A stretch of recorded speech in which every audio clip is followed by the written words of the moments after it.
আসসালামু আলাইকুম।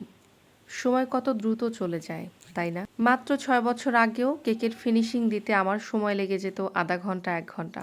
কেননা আমি তখন প্রপার টেকনিকটা জানতাম না কিভাবে দ্রুত কেকের ফিনিশিং আনা যায়। এজন্য নিজের মতো করে প্যালেট নাইফ দিয়ে ক্রিম লাগাতাম। অনেক সময় দেখা যেত ক্রিম বেশি দিতাম, কখনো বা ক্রিম কম দিতাম। আবার দেখা যেত ফিনিশিং এর সময় কেকের সাইড দিয়ে বারবার কেক বের হয়ে আসতো।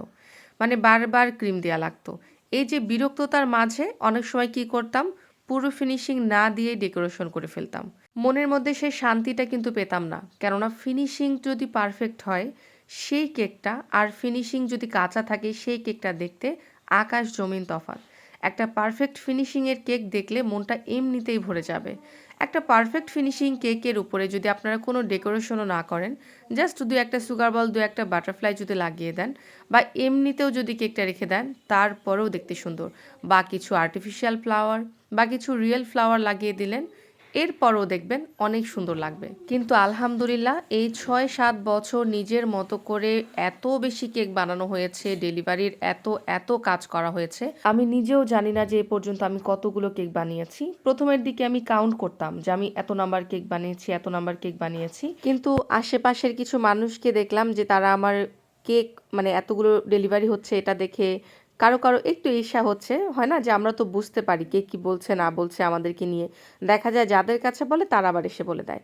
তো যাই হোক, সমালোচনার দিকে যাব না। আল্লাহ আমাদেরকে সমালোচনা করা থেকে দূরে রাখুক। সেই থেকেই আমি আর কোনো কাউন্ট করি না যে আমার কয়টা কেক বিক্রি হয়েছে। হোক না কতগুলো বিক্রি হয় হোক। আলহামদুলিল্লাহ এটা আল্লাহর রহমত যে আল্লাহর রহমতে আমার এত কেকের অর্ডার আসে। তো এই অর্ডার আসার পেছনের রহস্য হলো আমার কেক অনেক বেশি টেস্টি, ফ্রেশ এবং সুন্দর ডিজাইন। এটা যদি করেন তাহলে বারবার রিপিট ক্লায়েন্ট আসবে এবং একটা ক্লায়েন্ট যদি একটা কেক নেয়, সেই ক্লায়েন্টের যে বার্থডে পার্টি থাকবে, যারা সেই বার্থডেতে আসবে তারা সবাই খুঁজবে যে এই কেকটা আপনি কোথা থেকে নিয়েছেন। দেখা যাবে তারা সবাই খুঁজে আপনার কাছ থেকে কেক নিবে। আবার তারা যখন বার্থডে বা অ্যানিভার্সারি করবে, তাদের সেই বার্থডেতে আবার যারা আসবে তারাও কিন্তু অর্ডার করবে। তো এইভাবেই বিভিন্নভাবে আমার কেকের এই প্রচার হয়েছে। অনেকেই আমার কাছে কেক শিখতে চান, বাজেটের সমস্যার জন্য শিখতে পারেন না। তো যারা ঘরে বসে অল্প টাকা দিয়ে কিছু করতে চান, স্বাবলম্বী হতে চান, তাদের জন্যই এই রমজান উপলক্ষে আসছে আমাদের ধামাকা অফার। অবশ্যই এই অফার দেখতে চোখ রাখবেন আমাদের ফেসবুক পেজ পারভিন কেক শপে।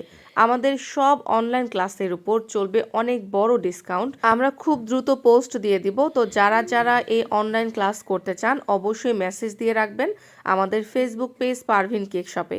এবং আমাদের আরও একটি নতুন ফেসবুক পেজ আছে যেটার নাম পারভিনস কুক অ্যান্ড ক্রাফট, মানে এই চ্যানেলের নাম দিয়েই। তো আপনাদের সাথে অনেক কথা বলতে কেকটা ডেকোরেশন হয়ে গেছে। অনেকেই জিজ্ঞেস করেছিলেন এই পাতাগুলো আমি কিভাবে ইউজ করেছি। তো এগুলো অরিজিনাল গোলাপের পাতা, এগুলোকে আমি লবণ পানিতে ভিজিয়ে রেখেছিলাম। এরপরে টিস্যু দিয়ে মুছে কেকের উপরে ইউজ করেছি। কেকটা কেমন লাগছে অবশ্যই কমেন্টে জানাবেন। কেকটা ছিল 2 পাউন্ডের, দাম নিয়েছি ১৩৫০ টাকা। আমার ছেলে এখন আপনাদের সবাইকে জানাবে আল্লাহ হাফেজ। জানান বলো। আসসালামু আলাইকুম, আল্লাহ হাফেজ।